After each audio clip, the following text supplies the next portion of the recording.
Mark Ruffalo, Bruce Banner, and he's like, I think now's a good time to get angry. And he's like, that's the best kept secret. I'm always angry. And I was like, oh my God, Yeah. that's me. I feel that sometimes. That's me. I knew I was the Hulk. And I'm like, oh my God.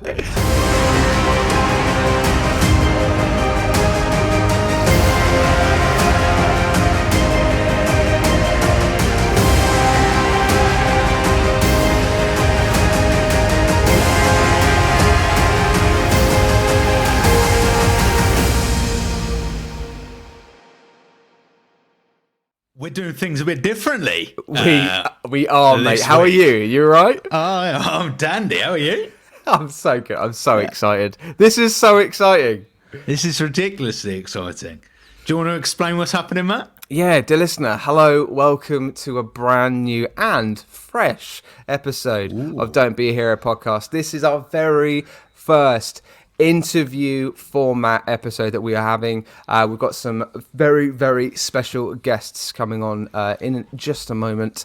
We'll be talking to writer and director Jonathan Salemi and actor and stunt coordinator as well, Anthony Molinari, who are also featured in the Last Deal, the movie, which is directed and written by Jonathan, starring Anthony. And also Anthony's been in MCU projects as well as a stunt coordinator. So we're going to have lots of chats about Marvel, obviously, still be Marvel related. We're obviously going to be talking about the movie. And also, we all know, dear listener, that me and Forrest are, creatives ourselves, and we like to tread the boards as actors.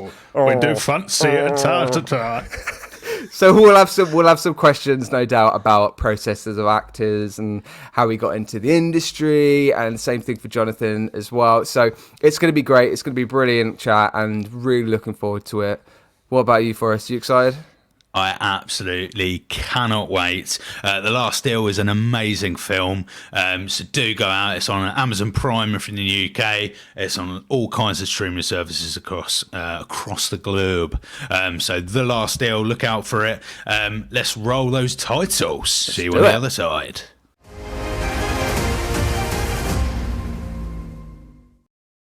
Anthony and Jonathan, how are you doing today? Thank you for having us.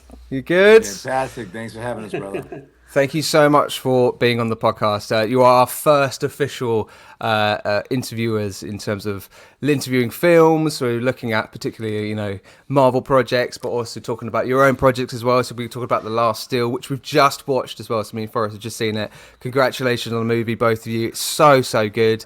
We thoroughly enjoyed it. So we can't wait to talk about it. But yes, great to have you here. Thank you. Fantastic.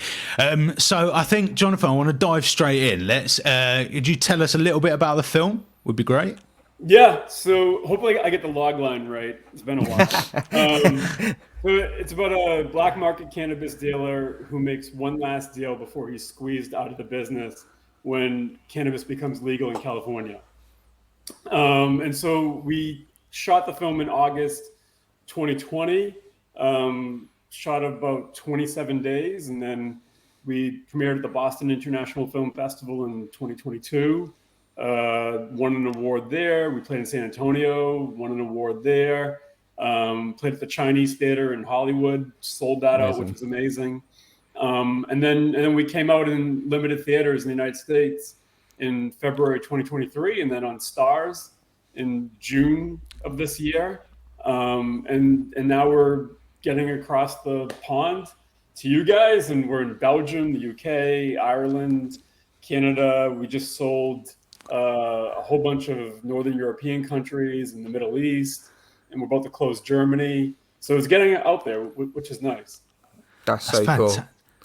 You just said, Jonathan, about it was filmed March 2020, I think you just said. Yeah, August 2020. So yeah, August 2020. I started in around March, and I think Anthony came aboard in June, July. Yeah, right around June. Yeah. So 2020. So were you affected by COVID in terms of protocols on set and all of that jazz? Yeah, definitely.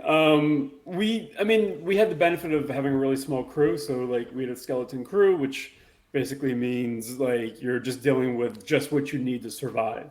And Anthony didn't have makeup or wardrobe or props or anything like that. So he had like he can speak more to it, but he had like a clothing rack in his car and had all the wardrobe there. And but for COVID, because we had the skeleton crew, we were able to keep it very contained, and we were outside a lot. All the lunches and dinners we did at restaurants, so everyone had like their own separate meal, and we ate outside. And I think COVID, albeit was a very like unfortunate event for the world and the country, for us, like we never had a case of COVID on set, and it was an opportunity for us to work, whereas our industry was completely shut down. That's amazing. I mean, especially no cases and stuff. That's that's really good. And for me and Forrester, we both work in the theatre industry, and we're working in the same theatre at the same time during COVID. And it was so difficult. Obviously, the shows couldn't happen, right? So we couldn't do any, no theatre shows or anything at all. But like, it was so difficult to work, and sort of contain and sort of make some sort of entertainment and stuff. So we had to, a lot of our projects went outside, and stuff like that. I think it was quite amazing actually in terms of like showing the resilience, particularly of our industries, in terms of film and, creative industries as well, like how we are so resilient and we made it work somehow, it's pretty cool. Yeah, if you find a way to adapt. 100%, 100%. Jonathan, congratulations on the movie, mate. What was your kind of inspiration for this project in particular? So the inspiration was I needed to make a movie because I wasn't getting the opportunities to make a feature. So I created a checklist of things I had access to and then built a story around that. So I knew I had like marijuana fields, I had a airplane pilot, I had planes, locations in Los Angeles that the rest of the country doesn't necessarily see or know about, and a bunch more things like that, and also stunts. Like a good buddy of mine, Carl Cifarlio, who was one of the producers in the project, knew Anthony. So I wanted to make sure everything was legit, including the top two leads, that they had a stunt background. So this way it didn't look wonky, punches hit. Even like having someone like Anthony that could drive a car, you take that for granted with actors. Like you think, oh, drive a car and hit this mark and go really fast, but they can't, or at least not all of them. So I had that checklist, and then in October of 2019, I watched the Cassavetes film from the 70s, and it was just very like, guy down on his luck, gets caught up with the wrong people, and then owes money and has to pay them back, and everything goes wrong. And I was like, oh, okay, I can put that and put it into my cannabis story that I know a lot about cannabis and the world there. So when that happened in October 2020, it was like all systems go, and we were off and running. Nice. Yeah. So Anthony, what was well, congrats on the film as well, mate. A brilliant, fantastic portrayal of Vincent. What was when you came into the role, what was your kind of thoughts of the film, and how did you kind of access the character that you were given? Yeah, thank you guys for having me on. It's a pleasure to be on the show. Yeah, when I got the call from Carl to give me the heads up, which is a mutual friend between Jonathan and I was really excited about it. Jonathan shot me the script. It was a really good story with I felt like a really simple story, but with a lot of like rich colors, which was really fun. And I think that was the most interesting thing. I think throughout the story, as I was reading it, at first I was trying to disenroll myself into the lead because I kind of was a little intimidated. But as I read it, it just resonated more and more with me. And there was just more and more signs where I was just like, oh my gosh, I got to do this. So, yeah, after reading it, spoke with Jonathan, we sat down, and we put everything on the table. And after that, it was history.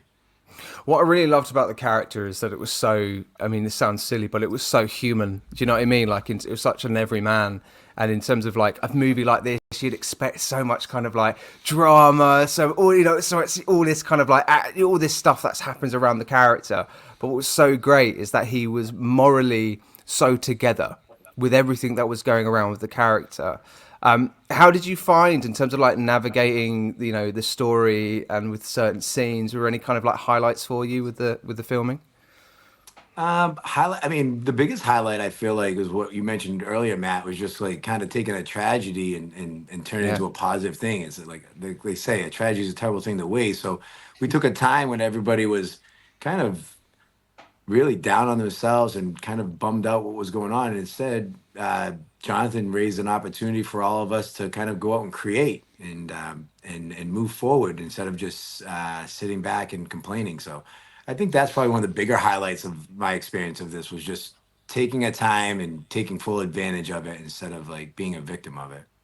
Absolutely, 100%. Definitely. Jonathan, it was one of the things that kind of struck me was that there was a lot of really good insight into the kind of American laws with drugs and the kind of the insight into that world that obviously, certainly from a British point of view, I have very little clue about. So it'd be really interesting to kind of hear what your process. What did you know a lot about that before you came into the filming of it, or writing of it rather? What was that process? Yeah, I definitely did. So one of my good friends who Anthony met, and the main character is based off of him, he's been growing marijuana since probably, I'd say 2010. And he started in his bedroom and then it went to a warehouse and like, your stereotypical like movie warehouse where you walk in and you're caked in the sodium, like yellow lights. I walked in on that in like 2011 and it was just like, so like romantic in some ways, seeing like this huge drug factory kind of, so to speak.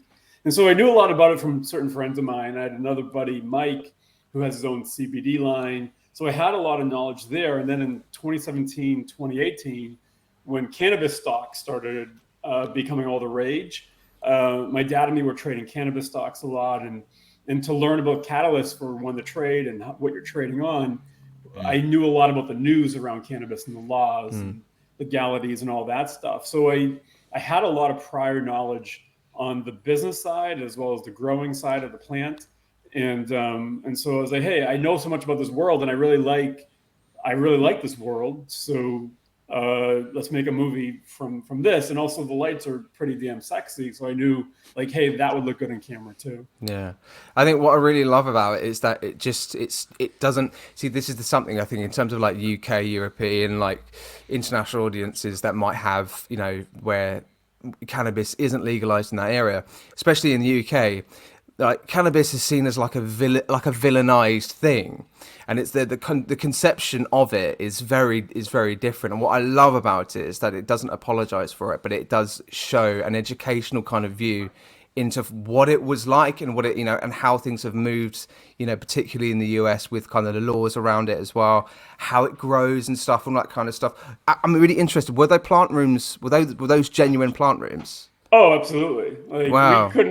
We can't even afford wardrobe, nevertheless plants, like crops. So, So yeah, I love that. I love the fact that it was so honest and completely it didn't villainize cannabis at all, which is what it's about, right? Because I think this is quite particularly for me for education. But I mean, I've known about cannabis, and I've just told you I'm a big fan of Amsterdam. I've been there a few times, yeah. Right? So it's knowing and being able to go, actually, this is not just a movie about cannabis and the stories around it, but it's also about the people that are involved with it, and particularly Anthony with your character as well. So I just want to thank you for that, because I think that was really great, really informative. Yeah, like you're dealing with. I appreciate that. Thank you, because you're dealing with like hardworking people here that aren't druggies. They're not mobsters or gangsters or anything like that. They're just normal people that are growing marijuana and farming it. They're farmers, and yeah, right now they got their backs up against the wall with tax regulations and what they can do and can't do and legalities. And so yeah, it's a good take. I didn't villainize it and I didn't glorify it, but I probably did go a little bit on the side of glorifying, but not by much. It's just use that world and be like, hey, this is my world, and we're going to use a story that revolves around this world. It's Jonathan, you said about kind of the budget and the ramifications of having a smaller budget with these filming, and I'll be really interested. How did you get on with, because Bobby's death scene is like just a visual moment that's so like Christ. Like how could you manage something that looks so realistic at home with such a small budget there? Yeah, I mean, Anthony saw the play-by-play there. So that took place over a couple days. So we use practical effects, which means like we're using the actual on set, we're doing the special effect.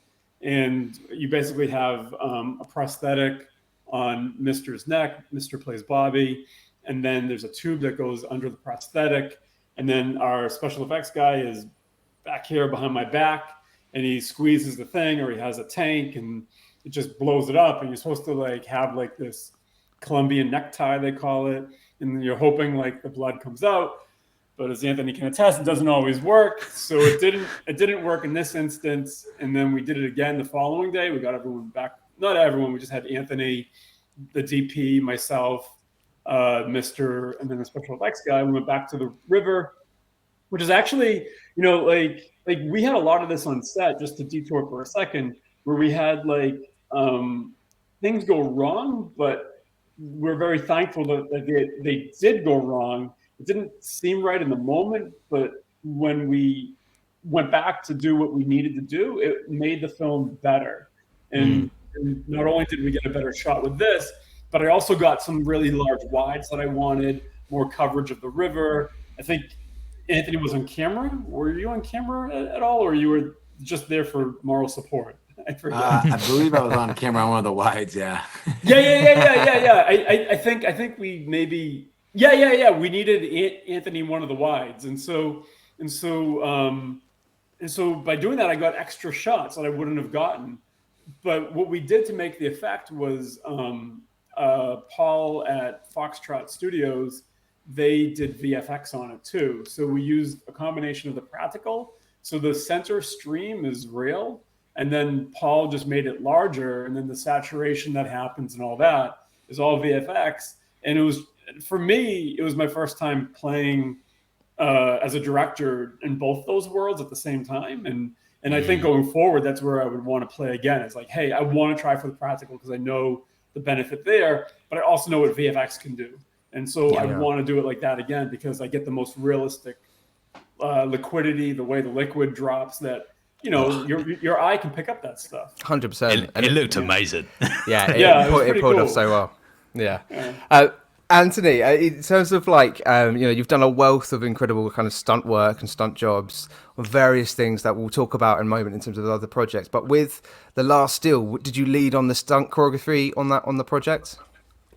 Yeah, it was inevitable. I mean, just the fact that like my background and where I come from, and so yeah, I definitely contributed to like just ideas, choreography, and in this particular case, it's all about time. Everything's kind of pressed for time, so you pretty much contribute as much as you can, what you can in such a short amount of time to create the best results you can. So yeah, we had a lot of fun doing the action. With those types of like rehearsals for stunt choreography, how long would it take in terms of time for rehearsals into then filming it?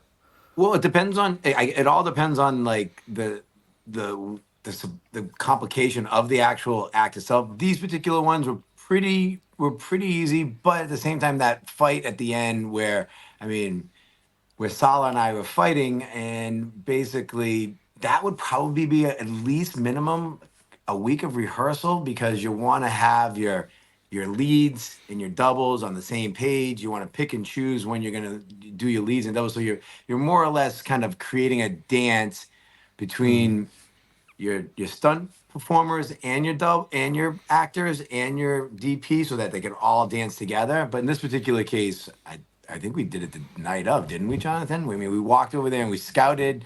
We checked out the location. We didn't talk much about choreography. We had a general idea on what we were doing and like kind of the space involved. But because Sala and I were both stunt performers and we could pick up really quickly the choreography and make this work, and with our DP being as great as he was, I mean, he made the dance really come alive as well. Nice. Yeah, it's a great example of like when you're dealing with an indie film with the time that we had, like because Anthony and Sala had a prior relationship, and then Carl was there too, and they had a prior relationship. And we all, I think this was like day 5 of the shoot at this point, and we were all building up this good rapport together. Like normally on an indie shoot, like everyone's just sitting around like WTF, and you're doing overtime, and it looks horrible. Like, we were a pretty solid unit. Yeah, it sounds like you were really resourceful and like on it, with each other, and I think that's what works, doesn't it, with projects like that? And again, kind of we're kind of relating it to kind of like for me when I'm currently directing a show, and with the cast that I've made, it's a lot of people that I've worked with before, and knowing how they work and how they tick and how resourceful they can be and how they can support a project. It's actually really useful, isn't it? Especially when it's something that's really close to you, Jonathan, in particularly in terms of the project and stuff. It's, it sort of, I'm sure it made a really nice environment for the project for you. Yeah, like if I was only producing the movie and not directing it, and I had a director and the director hired the people and they were going to do that, I would be like, absolutely not. That's Yeah, not going to yeah, happen. yeah, completely. Yeah. The one of the things, me and Matt were messaging back and forward as we were watching it, and one of the things that I absolutely loved was the narration at the beginning and the end of the film from Vincent, and it was kind of like, this is where we're at, this is what's happening, right, you're into the film, and Matt and me were kind of between the narration and Anthony, your voice is just amazing, absolutely amazing voice, and the music, we kind of felt like Grand Theft Auto game voice. Yeah. It had it really resonated with us, that kind of beginning narration, and just to get a little insight into that, Jonathan, would be great. Yeah, we did that for a while. So there was voiceover that I originally wrote. It was working, but it was too long. I kept going to Anthony's house where he's at right now. We would record in that room. I'd set up my sound equipment. Amazing. And he was a good sport, and we did it 3 different occasions, maybe? At least. Yeah. Yeah. On top of him, like I just be like, hey, here's the lines. I just need to time it out. Just put it on your iPhone. And then he was such a good sport about that. And so yeah, like I needed to get it down to like 4 minutes or something like that because it was always feeling kind of long. And I think because I had so much knowledge on the cannabis industry, I was trying to put it all in there, but it was just too much. And so the more simplified I made it, and then Anthony just did a really great job, like accentuating it and being energetic and making us feel like he's actually this person. And it turned out well. It really sets up and concludes the story like really, really well. Anthony, have you done much voiceover work before, or was that like the first time? That was the first time. I mean, I've done some ADR work, but that was really challenging for me just because, I mean, I entered in, my gift is kinesthetics. So like moving is really makes me feel comfortable. So like having to just sit in front of a mic and I get it all the time when I go in for I got you. ADR. They're like, "Hey, you can't move around. We need you to like you're doing so." And I'm like, "We need you to focus and stay here so that we can record this on a." And I was like, "Wow, this is really challenging." So for me, it was definitely probably one of the more challenging things for me to tackle because again, it was like I'm a visual kinesthetic type of person, and having to sit in front of a microphone and make it come alive with just your voice was really challenging. And Forrest, thanks, brother. I really appreciate the comments and I the absolutely positive loved it. feedback. I loved it. I love your voice anyway, but the narration it's such a great introduction to the film. It's awesome. It's a mutual feeling, man. That I am just I love the accent and like the whole the tone. It's a mutual feeling. So yeah, right back at you, brother. Cheers, man. Cheers. Oh, Anthony, in terms of like just generally talking about acting now, how did we get into it? What was that kind of like the movement into performing?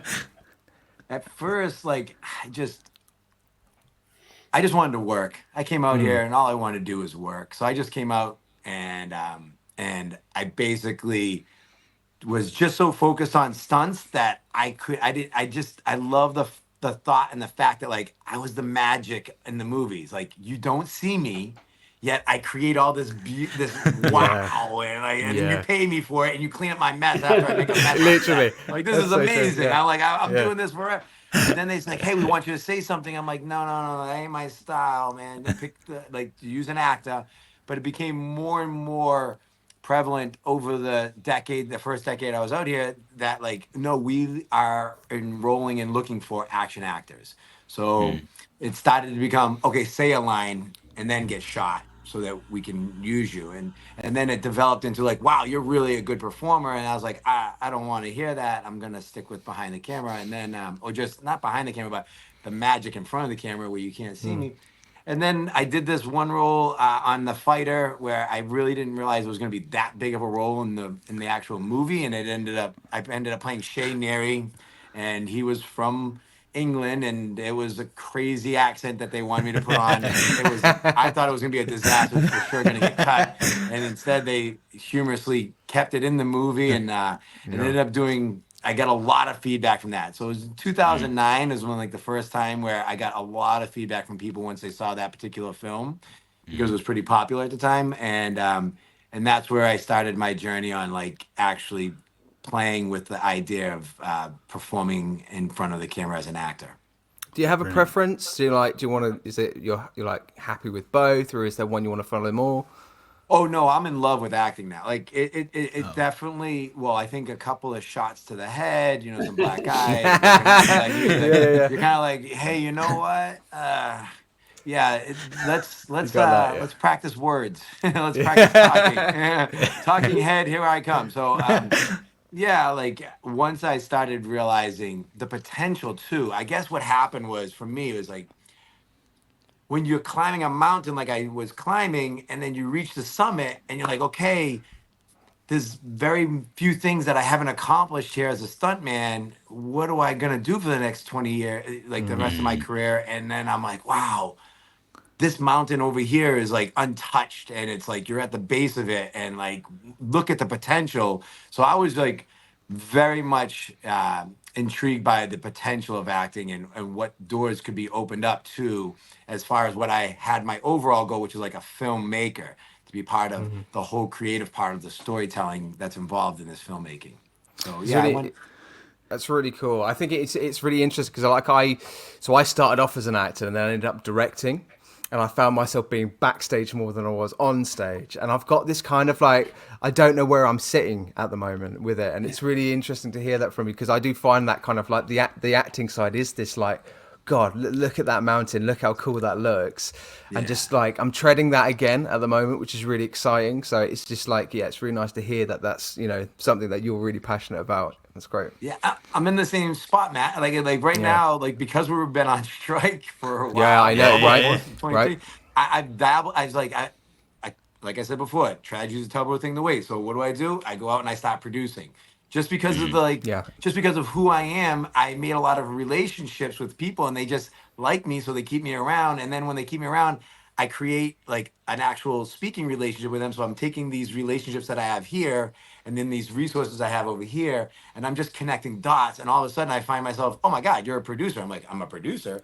Oh, no, I'm just connecting dots. Like, no, that's a producer. And I'm like, okay, well, I'm a producer then. And so I started producing projects in the last like 7 or 8 months, and it's been. Now I'm kind of like, oh my God, wait. I love this. This is really cool. This is the foundation of the project. And then the other side of me where I'm like, but I love performing. I really don't want to lose sight of this. But what I'm taking is what's right in front of me, and what opportunities have right in front of me, and I'm taking advantage of that. So I'm in the same world, man. So yeah, I invite you to just like take on what's in front of you, what work smart, not hard, and take advantage of what you got right at your fingertips. Well, I will take that audition next Saturday then, Forrest. Yeah. I tell you what, Anthony, if you ever do audiobooks, if you ever record audiobooks, I'm first in line, man. New career for Anthony. Just read me a novel. As long as it takes place in Boston, I'm all set. No, you just said your British accent is tip top. So. Check out The Fighter, then you tell me. So, Jonathan, what? Because it's similar with you, I suppose, in the sense of directing, writing, producing. What for you? What's kind of the direction of travel that you're like? Yeah, that's a bit of me. I mean, it just seems whatever is coming down the pike at the time. So, like all three of them for me, like I've just been doing all three for a long time, so it's natural. But I definitely like as the career progresses, I would like to produce more. So this way, because like when you're directing a project, it's going to take 2 to 3 years. So there's a bit of a time commitment there. Whereas when I produce, like Anthony was saying, like the producer title has so many different variations. You can just put a project together, or align the dots, or find the funding, or stay aboard and be in charge of the whole thing. So I definitely enjoy all three: the writing, directing, producing. And then I would like a time where maybe there's a year where I can just go and write and have a 9 to 5 where I write. Because I do work in that format. Like when I write, I do it like a 9 to 5 day. But it would be nice to have like a 6 month period or a year period where I just write. And I've been fortunate. I've had that a couple of times in my life where I just spend 6 months and that's all I do is I just write. I suppose if you're talking about writing, I suppose I'd be stupid if I didn't ask: is there going to be a sequel? Is there going to be a last deal? Or we have deal. Interest. The final deal. Yeah, the very last deal. We have interest, and I really enjoyed writing the screenplay because it was like whatever wacky idea I had, I just put out there, and then have this person with their back against the wall. And Anthony just did such an amazing job with the character, and it's like I would really like the opportunity to, and I know it. I already made a short outline of what part 2 is. Oh, brilliant! I can pitch it to you guys. You can check it out. Anthony kind of knows it, but it's basically, I think. Anthony's, because we mentioned in the movie, Anthony had a brother. Yes. So when I wrote the script, the brother's actually dead, but in the movie, it didn't come across that way. So I was like, it'd be cool if the brother comes back into Anthony's life. The mother has died, and so they meet at the funeral. And then the brother's down on his luck. He needs a job. Anthony hires him at the farm, and then the guy's just a fuck up and brings bad people into the life and onto the farm, and including like the feds because of all the laws and stuff like that. And now it's like Anthony against like a new group of villains, as well as we incorporate like the DEA or something like that. Take my money, nice. Jonathan. Take my money. I mean, just complete like 80s, 90s like action, like, because that's what I really liked about this movie. It gave me the opportunity to be like completely like 80s, 90s synthwave, but make it modern. So if I could get that opportunity again, it's such a fun script to write. Yeah. Just circling back to what Jonathan's a unicorn in the business. There's very few, I just remember about 7 years ago, I was playing basketball with Clooney in the back lot of Warner Brothers, and he's just telling me like how incredibly difficult, almost impossible it is to make films in Hollywood. And I didn't quite get it, and he was trying to explain to me, but what I understood, and I didn't get it until I worked with Jonathan, was that what makes Jonathan so amazing and separates himself from everybody else is that he's way more than just the triple threat of a director, producer, and writer.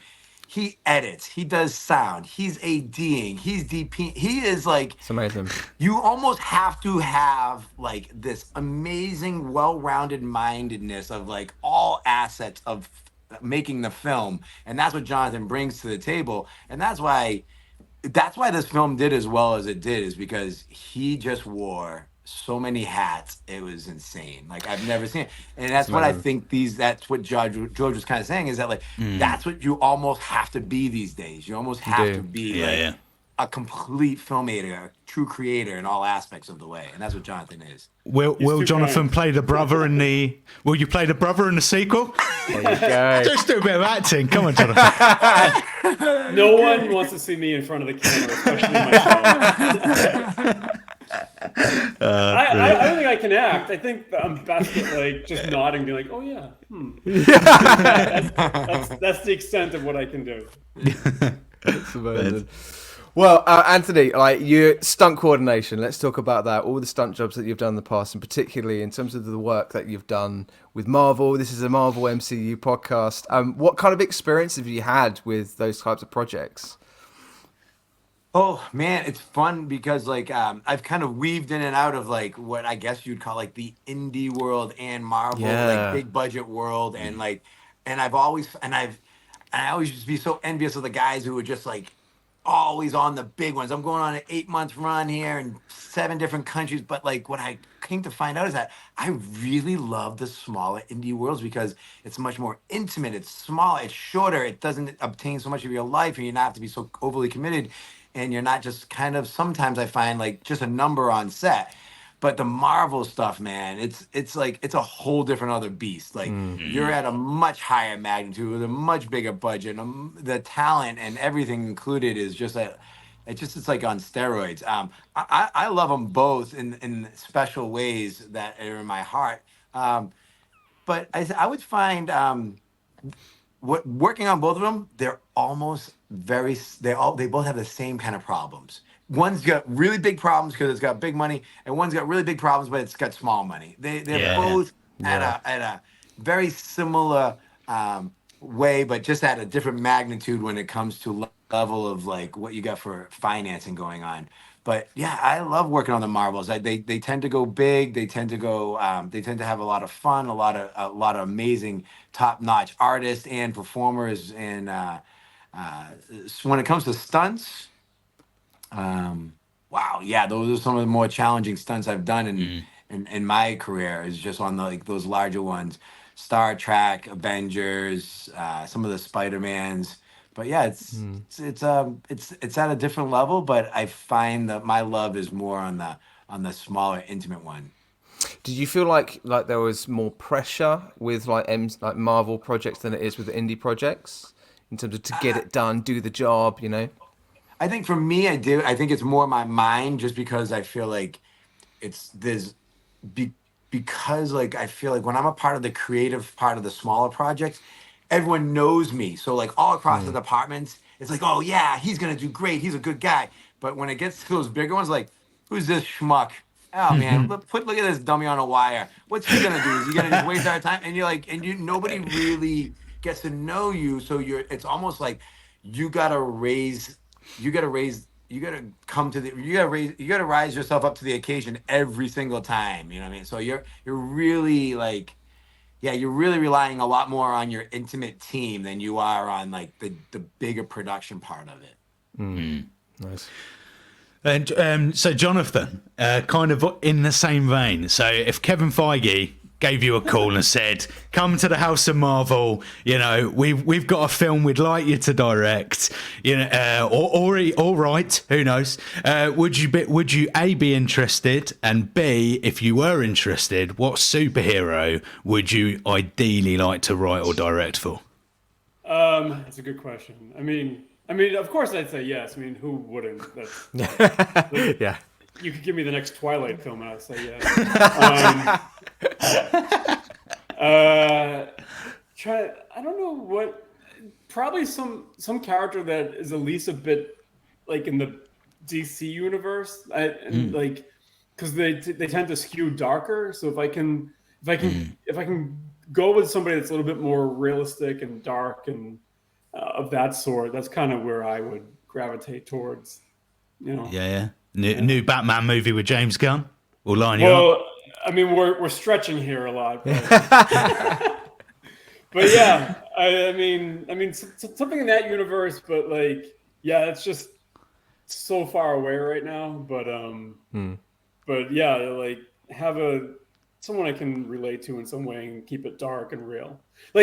Something like Gareth Edwards would pick, because his background, starting with monsters and then he moved to Godzilla. That for me would be a lot more fun. If you could give me like a creature feature. Oh, brilliant. Like something like that I grew up with, like give me like a Friday the 13th or something like that. Oh, yeah. That for me, I'd be like, fuck yeah. Like I'd love to do that. What if DC's got the Swamp Thing? Oh, That's a yeah. creature, so you could go for that, a movie version of Swamp Thing. Yeah, they actually have Swamp Thing coming out. Peter Dinklage plays Swamp Thing, right? Yeah, that's right. Yeah. Yeah. Yeah, I'll take Swamp crazy. Thing Part 2, please. That's nice. Anthony, Anthony, if you could play like any well-known superhero, who would you like to play? And the first one that comes to mind is the Hulk, and Yeah, that's a good one. that's just. I Nice. mean, that's just my childhood. Like, I mean, I've loved the Hulk forever. Yeah, and my favorite line I remember being at the premiere, and I was like, I think it was Thor looked at Mark Ruffalo, Bruce Banner, and he's like, I think now's a good time to get angry, and he's like, that's the best kept secret. I'm always angry. And I was like, oh my god, Yeah. that's me. I feel that sometimes. That's me. I knew I was the Hulk, and I'm like, oh my god, that's crazy.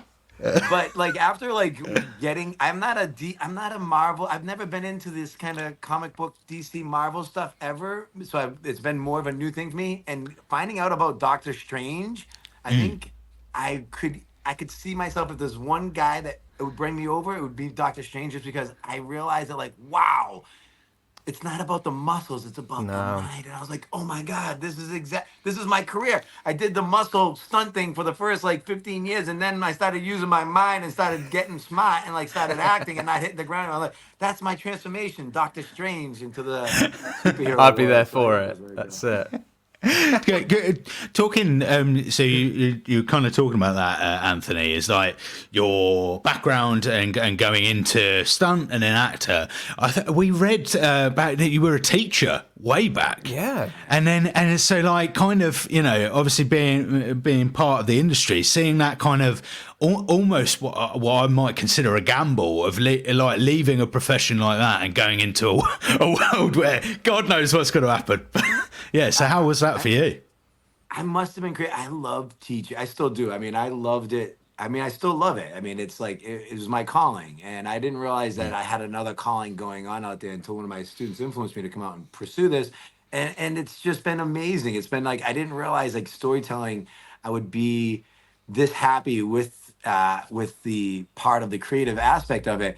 So yeah, I was a preschool teacher for like almost 10 years before I came out Wow. here and started doing this, and I could go back tomorrow and be the happiest guy ever. And I remember hustling. This was when like the first like 6 years, I just all I could do was hustle before I could get a job. And I remember hustling Mr. and Mrs. Smith, hopping in the back of the van, trying, and I knew that was a no-no, but I did it anyways because I wanted to take a chance. And I met this guy, his name was David Leach, and he was the double for Brad Pitt at the time. And he's like, hey, I was a school teacher too. I go, no way. And we started talking. I was like, this is my brother. I am so connected. This is it. And he goes, yeah, I went on and became a stunt double. And I go, oh my God, that's my calling. I got to become a stunt double. And Brilliant. then here he is. I watched one of his movies recently that I was on Paramount, and we were on next door, and I went to the set next door because I heard they were doing Bullet Train, and here I was, and I saw him directing It's Brad, and I'm like, amazing. oh my God, look at you. So is this So it? This good. is what it's all about, like Yeah. following your heart, pursuing your dreams. And here he was, not just directing a movie, but also inspiring a whole community that where we come from that proves that says, hey, we're not just stuntmen. We can actually direct too. And not just direct, but we can direct great movies. And one of the things that he did in that movie was so impressive that I hear so many huge directors complain about is he tied the storyline right into the fighting. So like in a lot of his fights, it was like story, story, story, and then the fights happen, and a lot of directors get upset because like, and then and go action and the action, and then cut and go back to story. And instead, what he did was he created this beautiful, seamless thread of the story going through the fights where Brad would be fighting and say, hey man, we don't have to do this. Let's talk about it. Oh, and you're like, and oh, come on, man, let's turn and you're like, oh my God, he's being the character in the story in the middle of these fights with these beautiful dialogue moments.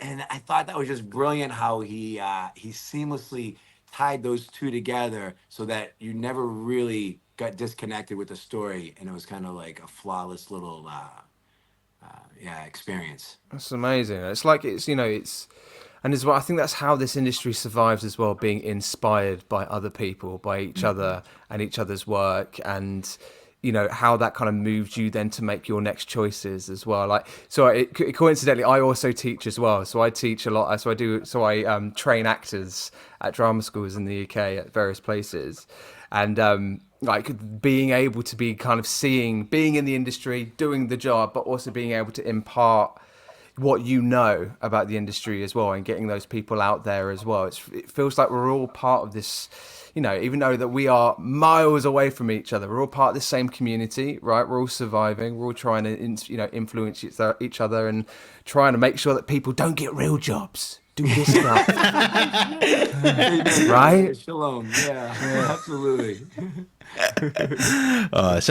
Jonathan, you got what you got coming up that you can talk about? Any other projects on the horizon? I'm have my next script. Anthony hasn't read half of it so far.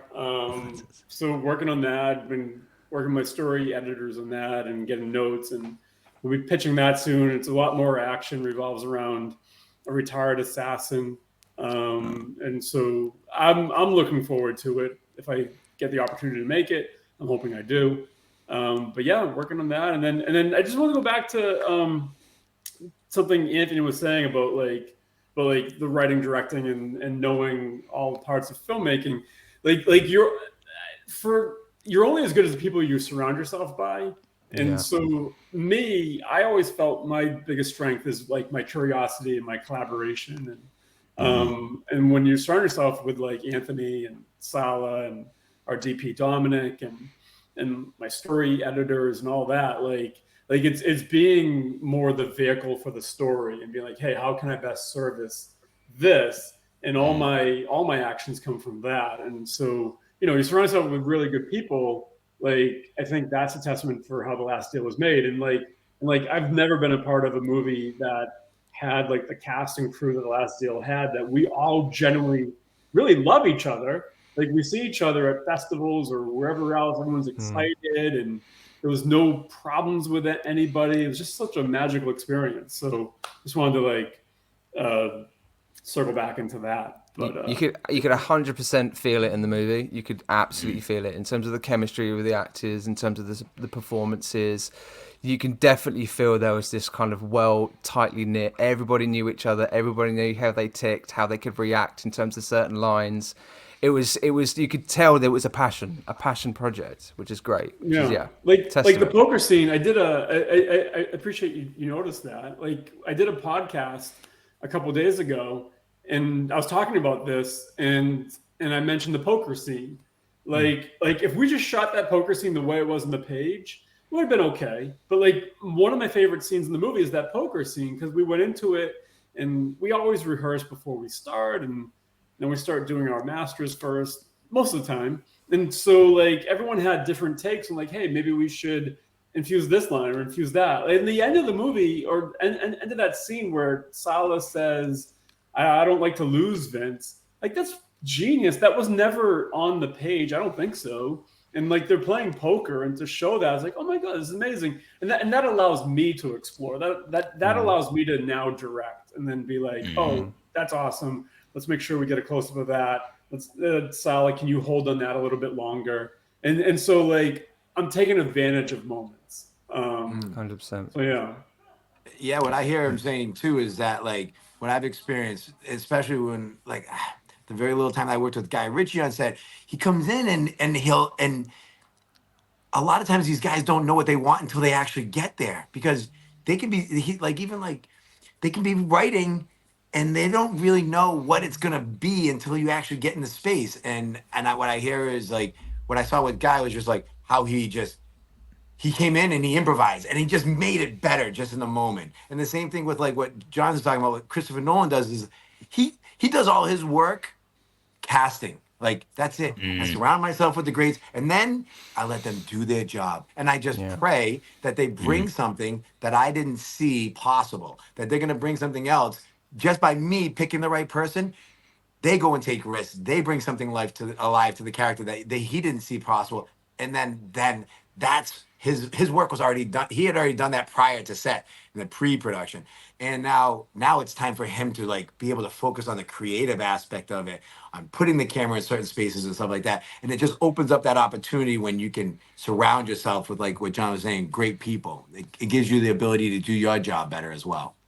Yeah, and it's not to be confused with not preparing, because it's quite the opposite. Like, just speaking for myself, like I have so much preparation going into every day. The DP myself know all the shots, all the blocking, everything. But like, I just allow, like, let's see what's there, and you go that direction. And I find that a lot of fun. Like, I go in there completely like blank slate, like, hey, is there a better choice here, and what is that?